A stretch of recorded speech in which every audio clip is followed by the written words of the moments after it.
शिवसेना उद्धव गुट के नेता संजय राउत मोदी सरकार के फैसले से चिढ़े हुए हैं। संजय राउत का सिर्फ एक ही काम है कि हर बात पर मोदी सरकार की आलोचना करना, लेकिन मोदी सरकार की आलोचना के चक्कर में विपक्ष के नेता खुद ही कंफ्यूज नजर आते हैं। संजय राउत कुछ कहते हैं, लेकिन उन्हीं के इंडी गठबंधन में शामिल नेता संजय राउत की बातों से अलग उनके दावों के खिलाफ बोल रहे हैं। मतलब इस वक्त विपक्ष आपस में ये तय नहीं कर पा रहा है कि उसे क्या करना है, कैसे मोदी सरकार की आलोचना करनी है। ऐसा लग रहा है जैसे मोदी सरकार की आलोचना करने के मामले में भी विपक्ष एकजुट नहीं है। दोस्तों, लगता है विपक्ष वो दौर भूल गया जब यूपीए की सरकार थी और जहां से उन्हें मजबूत गठबंधन का साथ मिलता था, वहां वो धड़ाधड़ पैकेज के रूप में गठबंधन का कर्ज अदा करते थे। आपको याद होगा कि यूपीए 1 के समय जब लालू रेल मंत्री थे तो तब लगता था कि सारी रेल सिर्फ बिहार में ही चलेगी, और जब टीएमसी का रेल मंत्री बना तो लगता था कि सारी रेल अब बंगाल में चलेंगी। लेकिन जब पीएम मोदी की सरकार जब अच्छी नीयत के साथ बिहार को सामर्थ्यवान बनाने के लिए और विकसित बनाने के लिए पैकेज देती है तो इन्हें मिर्ची लग जाती है। ये पूरी तरह से तिलमिला जाते हैं कि ये क्यों अपनी सरकार को मजबूत कर रहे हैं। लेकिन दर्शकों, पीएम मोदी और उनकी सरकार को पता है कि एक तीर से कैसे कई निशाने लगाए जा सकते हैं।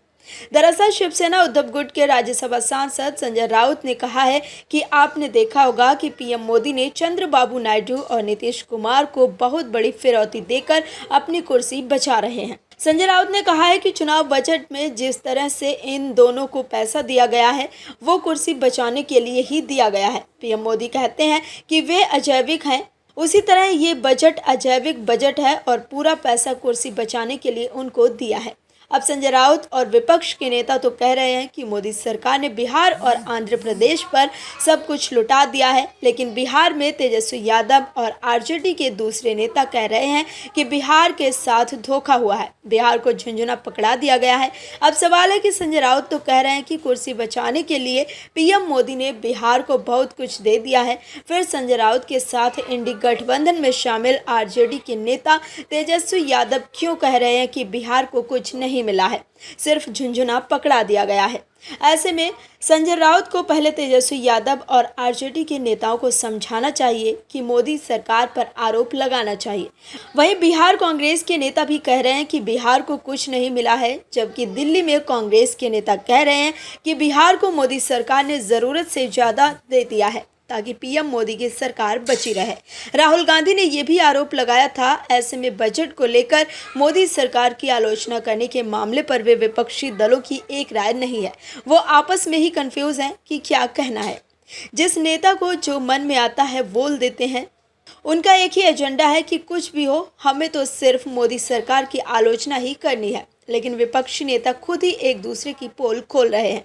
गौरतलब है कि आंध्र प्रदेश के मुख्यमंत्री चंद्रबाबू नायडू तेलुगु देशम पार्टी के प्रमुख हैं, वहीं बिहार के मुख्यमंत्री नीतीश कुमार जेडीयू के प्रमुख हैं। दोनों ही दलों का बीजेपी से गठबंधन है।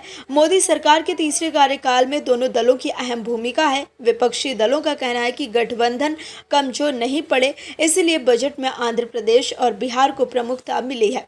बजट पर चर्चा के दौरान लगातार विपक्षी पार्टियों के सांसद अपने अपने राज्यों को नजरअंदाज करने का आरोप लगा रहे हैं, लेकिन विपक्षी नेताओं को पहले आपस में बातचीत कर एक राय पर पहुंचना चाहिए कि बजट में बिहार को जरूरत से ज्यादा मिला है या नहीं।